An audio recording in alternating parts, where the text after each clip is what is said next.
বন্ধুরা, তো আমি দেখো ডিমের সবজি বানাচ্ছি। এই যে পেঁয়াজ ভেজে নিয়েছি, মানে পেঁয়াজ এখন ভাজা হচ্ছে। আর এখানে দেখো আলু, ডিম আর ফুলকপি ভেজে রেখেছি। তো এখানে মটর আছে, মটর ভাবছি দিব কি দিব না, লিখে মটর মনে হচ্ছে আজ দেবো না, কেন মটর সিদ্ধ হয় না তো তাড়াতাড়ি। তো পেঁয়াজ আমার ভাজা হয়ে গেছে, এবারে চলো মশলা দিয়ে দিই।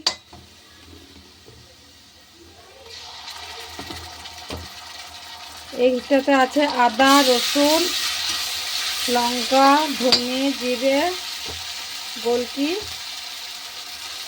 সব ভেজে পেস্ট বানিয়ে রেখেছি। তো হলো বন্ধুরা, তো এখানে আমি দিয়ে দেবো টমাটো। টমাটো দিয়ে দিলাম, টমাটো ভালো করে ভেজে নেব।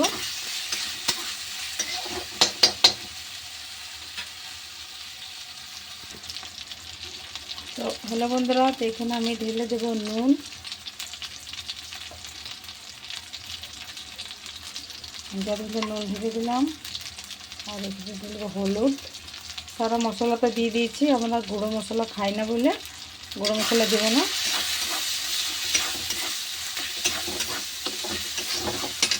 তো হলো বন্ধুরা, তো এইখানে আমি দিয়ে দেবো লঙ্কা গুঁড়ো, কালার হবে এটাতে।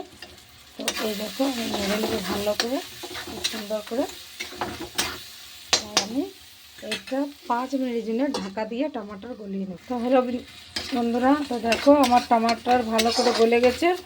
এবার আমি দিয়ে দেব আলু,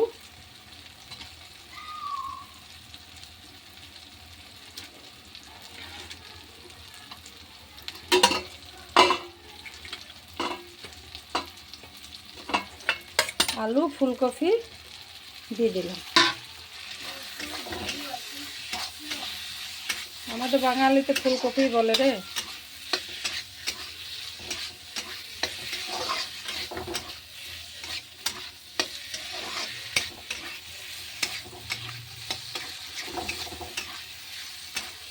তো বন্ধুরা, এই যে ফুলকপি হয়ে গেল, এবার আমি ভাজবো।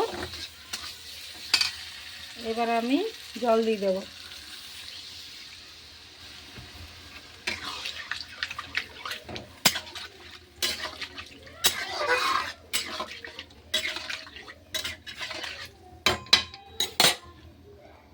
তো বন্ধুরা, জল দিয়ে দিলাম। আর তারপরে এখানে আমি ডিম দিয়ে দিলাম।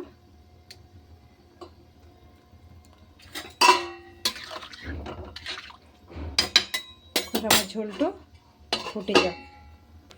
হ্যালো বন্ধুরা, তো 10 মিনিট হয়ে গেল। তো দেখে নেব আমি। দেখো বন্ধুরা, কি সুন্দর কালার এসছে। তো আমার তরকারি রেডি হয়ে গেল। এই দেখো ডিম কারি, ফুলকপি সিদ্ধ হয়ে গেছে, আলুও সিদ্ধ হয়ে গেছে। ধনেপাতা দিয়ে দিলাম।